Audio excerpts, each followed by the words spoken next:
إن الحمد لله إن الحمد لله ونستعينه ونستغفره ونعوذ بالله من شرور أنفسنا ومن سيئات أعمالنا من يهد الله فلا مضل له ومن يضلل فلا هادي له وأشهد أن لا إله إلا الله وحده لا شريك له وأشهد أن محمدا عبده ورسوله. أعوذ بالله من الشيطان الرجيم. بسم الله الرحمن الرحيم. إن الله يأمر بالعدل والإحسان وإيتاء ذي القربى وينهى عن الفحشاء والمنكر والبغي يعظكم لعلكم تذكرون. یہ سورہ النحل کی آیت نمبر 90 ہے، جس کا آج چوتھا درس آپ کے سامنے پیش کیا جا رہا ہے۔ پہلے 3 درسوں میں بھی یہ بات دہرائی جاتی رہی کہ اس آیت کو علماء امت اور مفسرین کرام قرآن پاک کی جامع ترین آیت قرار دیتے ہیں، یعنی اس کے اندر ایک خوشگوار، خوشحال، پر اطمینان، مستحکم اور اچھے معاشرے کی ساری خوبیاں موجود ہوتی ہیں، وہ یہ آیت پیدا کرتی ہے، اور وہ ساری برائیاں جو اس معاشرے کو تباہ کرنے والی ہوتی ہیں، ان ساری برائیوں کو یہ آیت بتاتی ہے کہ ان کو رفع کرو، دور کرو، مٹاؤ۔ اب پہلی 3 باتیں عدل، احسان اور ایتاء ذی القربیٰ ہو چکی ہے آپ کے سامنے، تفصیل کے ساتھ وہ بات میں کر چکا ہوں۔ آج ہے فحشاء وینہی عن الفحشاء۔ اللہ تعالیٰ پہلے یہ آیا تھا یأمر بالعدل والاحسان وایتاء ذی القربیٰ، حکم دیتا ہے، اور یہاں فرمایا ینہا، منع کرتا ہے۔ کس چیز سے؟ ینہی عن الفحشاء، فحشاء سے منع کرتا ہے، فحشاء سے روکتا ہے، فحشاء کو مٹانا چاہتا ہے، اور یہ ذمہ داری معاشرے کی ہے کہ وہ فحشاء کو مٹائے۔ اور وہ فحشاء ہے کیا ہے؟ فحشاء فحش کی جمع ہے۔ ہم اردو زبان میں بھی یہ لفظ اکثر استعمال کرتے ہیں، فلاں شخص بڑی فحش تصویریں دیکھتا ہے، فلاں شخص بڑی فحش گفتگو کرتا ہے۔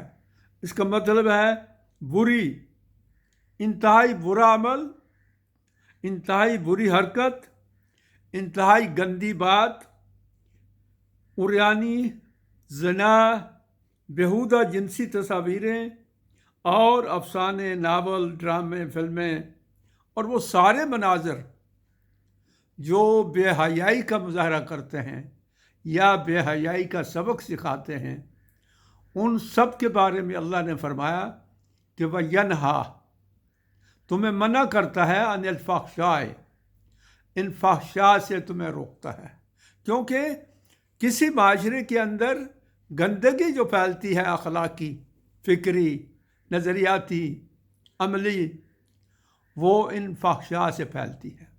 جب فحشاء غالب آ جاتی ہیں تو پھر نیکی کی قدریں جو ہیں وہ دب جاتی ہیں، مٹ جاتی ہیں۔ تو اللہ تبارک تعالیٰ فرما رہا ہے کہ وہ تمہیں منع کرتا ہے فحشاء سے۔ اب اس کو دوسرے پہلو سے اگر دیکھا جائے تو یہ حقیقت میں حیا کے منافی لفظ ہے، حیا کے الٹ لفظ ہے۔ جہاں فحشاء ہے وہاں حیا نہیں رہتی، جہاں حیا ہے وہاں فحشاء نہیں رہتی، یعنی یہ حیا کا الٹ ہے۔ اور حیا کی خاصیت یہ ہے کہ یہ اللہ تعالیٰ نے انسان کی فطرت کے اندر ڈال دیا ہے۔ حیا انسان کی فطرت کے اندر داخل ہے۔ ایک مثال میں آپ کے سامنے پیش کرتا ہوں۔ آپ جانتے ہیں کہ اللہ تعالیٰ نے آدم علیہ السلام کو اور حضرت حوا کو پیدا کرنے کے بعد جنت میں ڈال دیا تھا، جنت میں ان کو یہ حکم ہوا تھا کہ آدم جنت میں رہو،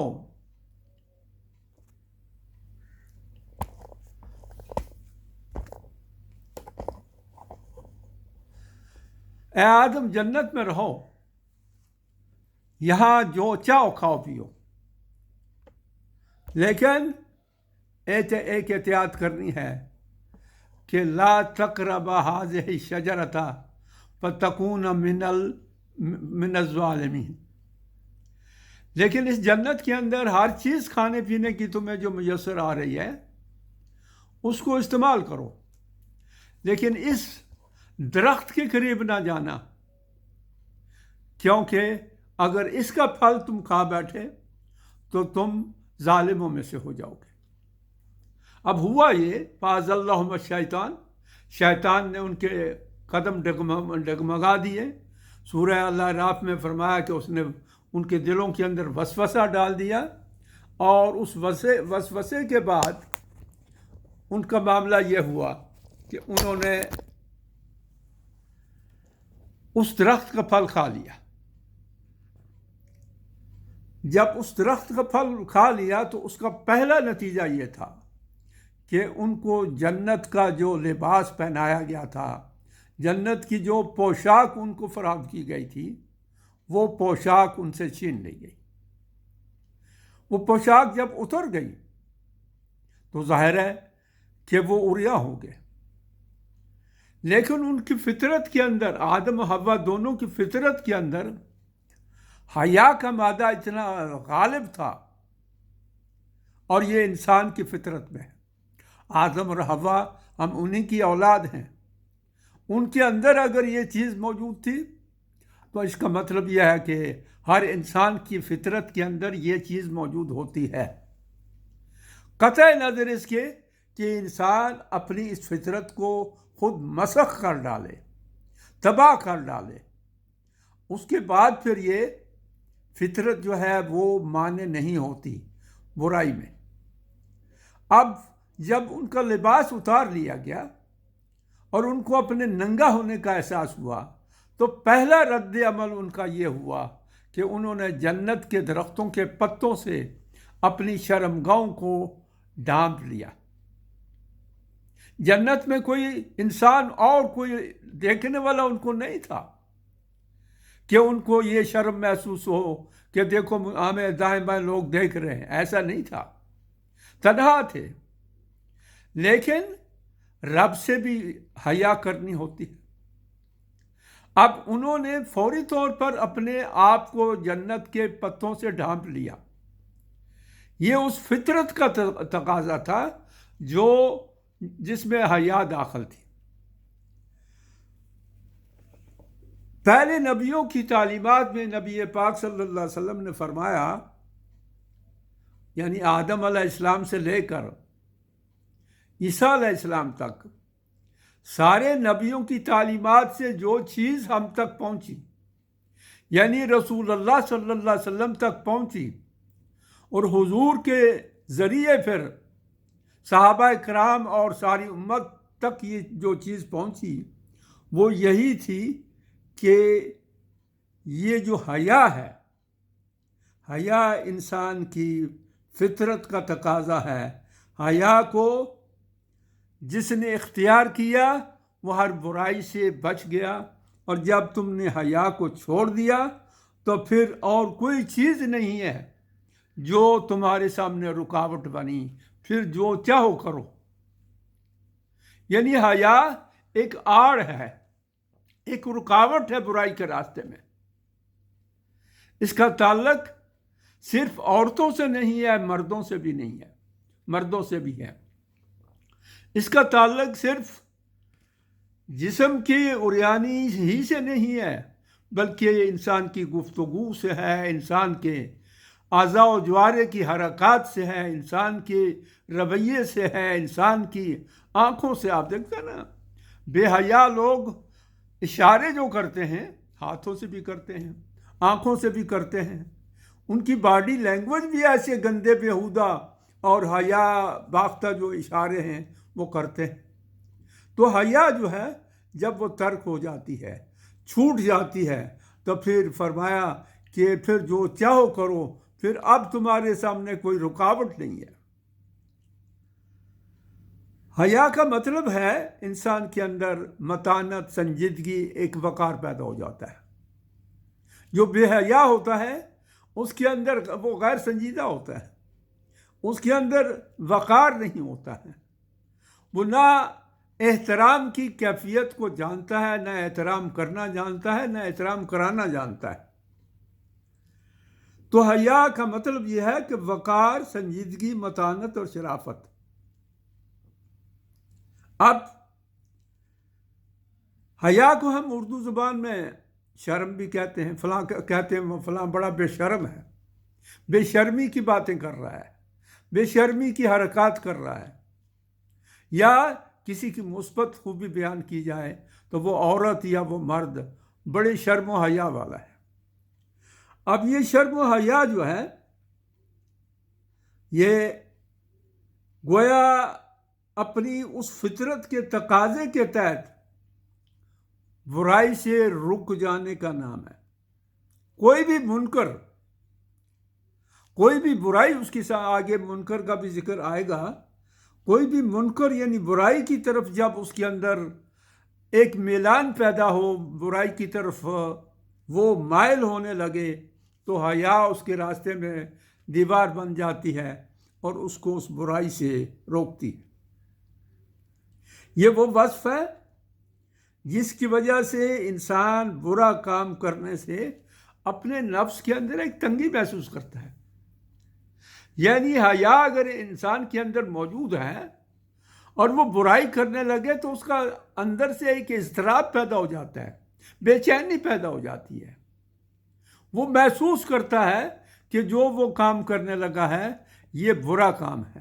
اس کے اندر سے آواز آنے لگتی ہے، ضمیر اس کا پکار پکار کر کہتا ہے کہ یہ تم جو کچھ کرنے لگے ہو بہت برا کرنے لگے ہو۔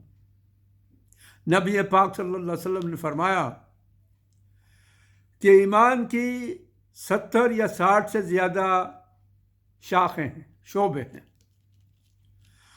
اور یہ حیا جو ہے ان میں سے ایک ہے۔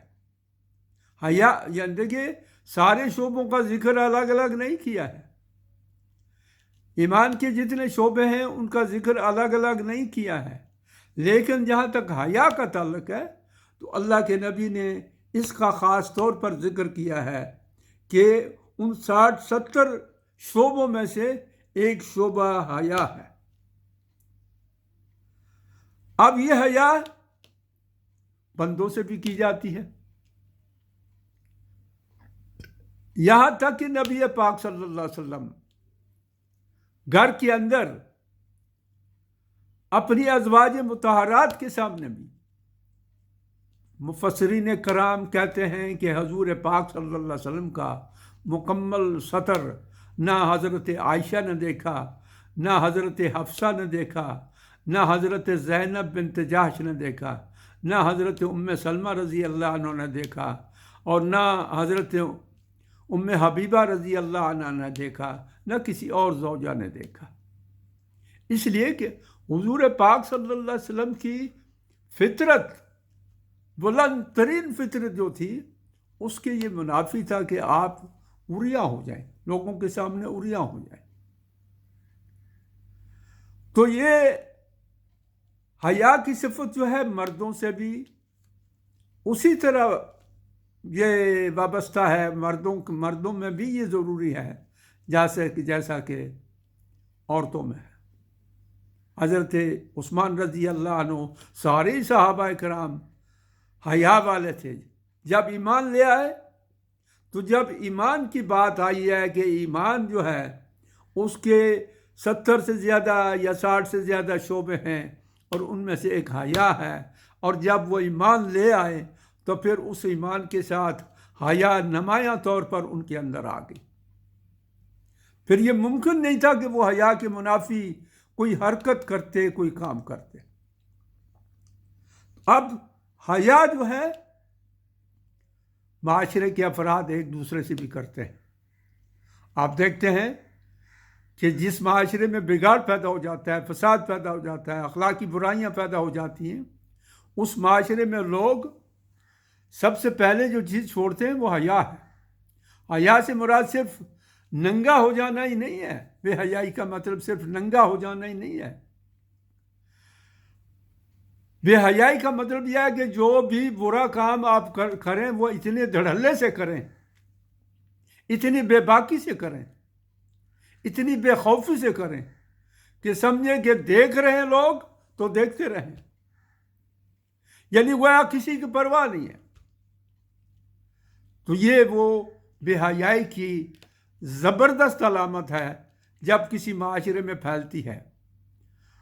تو اس کا مطلب یہ ہے کہ وہ معاشرہ ان قدروں سے محروم ہو جاتا ہے جن قدروں پر اللہ تبارک تعالیٰ نے، میں نے جیسا کہ عرض کیا کہ معاشرہ قائم کرنا چاہتا ہے، اسٹیٹ قائم کرنا چاہتا ہے۔ آج کیا ہے، ہمارے جتنے سیاستدان ہیں، ہماری بڑی بڑی شخصیات ہیں، ان کے اندر کرپشن ہو یا دوسرے بہت سی چیزیں ہوں۔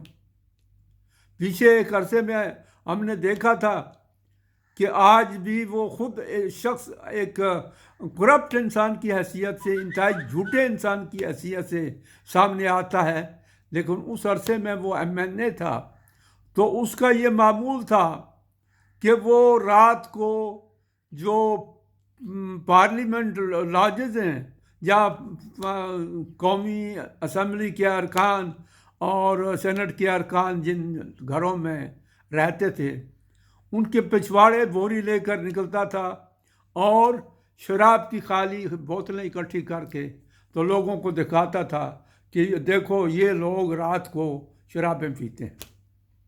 اس میں کوئی شک نہیں ہے، کوئی شک نہیں ہے کہ ہمارے سیاستدانوں میں، ہمارے بیوروکریٹوں میں، ہمارے جرنیلوں میں، ہماری بڑی بڑی شخصیات میں شراب نوشی عام ہے۔ اب شراب نوشی جو ہے، جو شراب پیتا ہے ام الخبائث ہے، تو وہ ساری خباثتوں میں مبتلا ہو جاتا ہے، اور ساری خباثتوں میں جب مبتلا ہوتا ہے تو اس کا مطلب یہ ہے کہ اس کے اندر حیا کا مادہ ختم ہو گیا ہے۔ حیا کا سب سے بلند درجہ یہ ہے کہ انسان اللہ تعالیٰ سے حیا کرے۔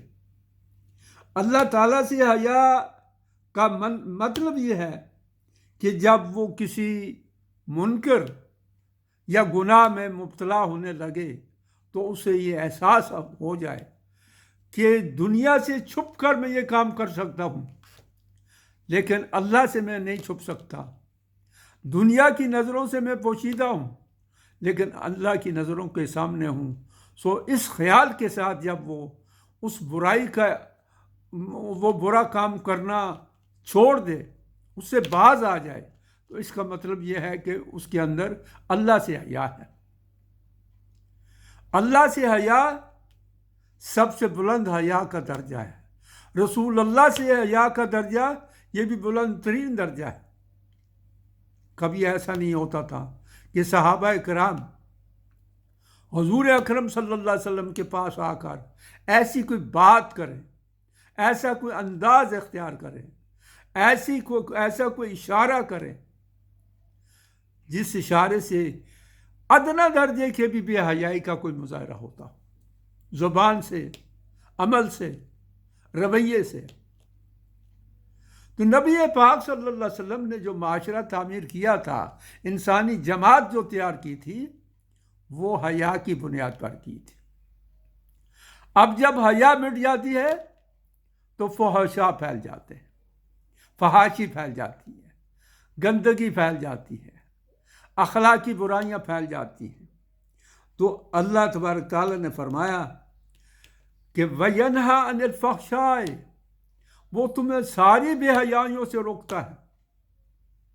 فکری بے حیائیاں، زبان سے بے حیائی کی باتیں کرنا، عمل اور رویوں سے بے حیائی کا مظاہرہ کرنا، اور اسی طرح سارے کے سارے وہ کام جو ہیں میں نے جیسا کہ عرض کیا کہ اس کا دائرہ بہت دور تک ہے نا۔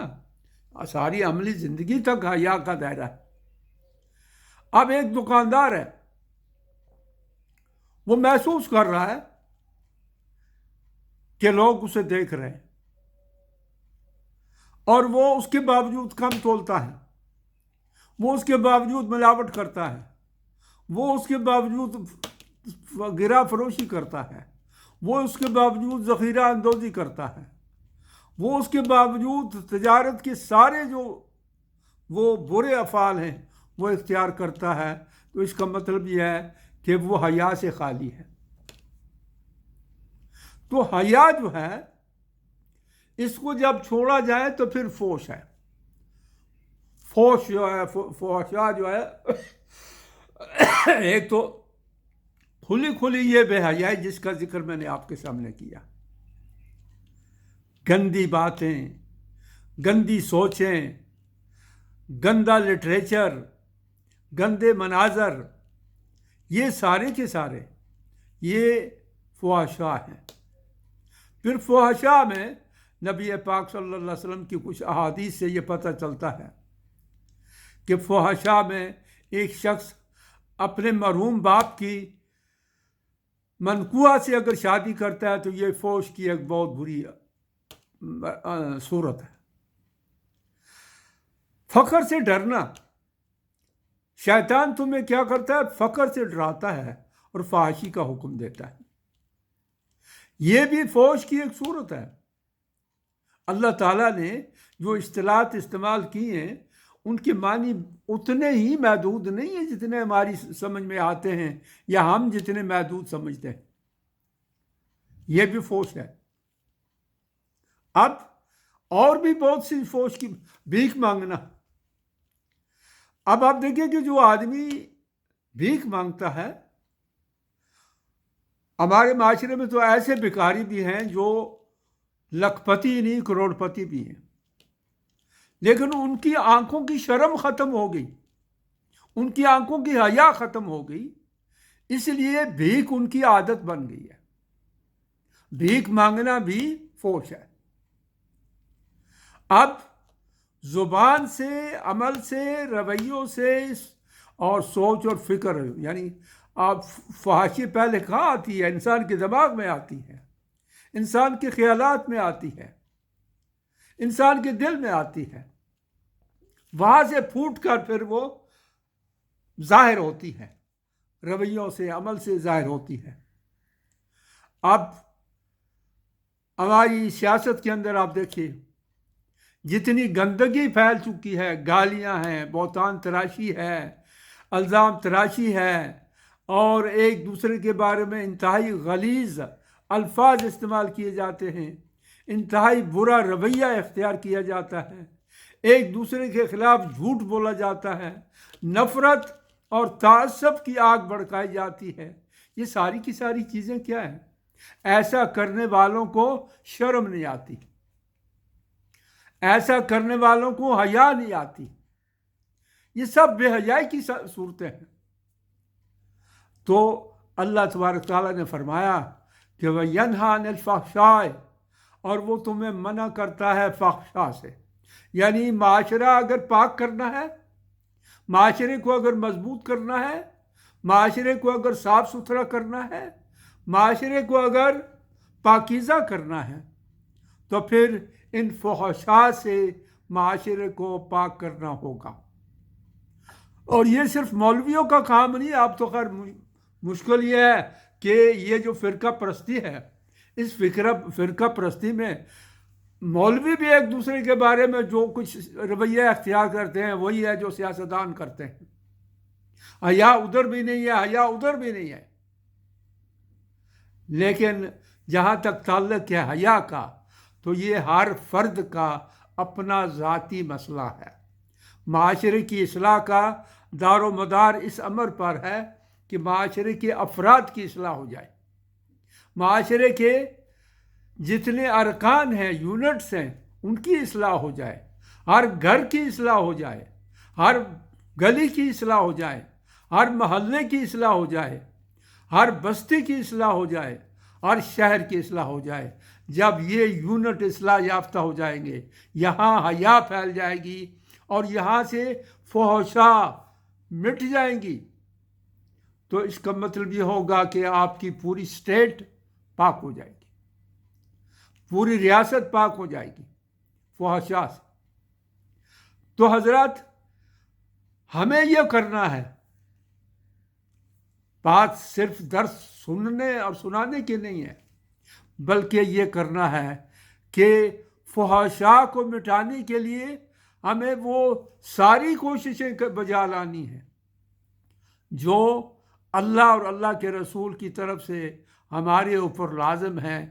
اللہ تعالی ہمیں توفیق دے، ہمیں خود فحشا سے بچنے کی، اپنی نسلوں کو فحشا سے بچانے کی، اپنے اہل و عیال کو فحشا سے بچانے کی، اپنی برادری اور محلے کو فحشا سے بچانے کی، اور اپنی بستی کو فحشا سے بچانے کی، اور انجام کار اپنے ملک کو فحشا سے بچانے کی پوری کوشش کرنی چاہیے۔ ہم میں سے ہر شخص کا ایک کردار ہے، ہر شخص کو اپنا کردار ادا کرنا ہے۔ اللہ تعالی ہم سب کو توفیق عطا فرمائے۔ وآخر دعوانا ان الحمد للہ رب العالمین۔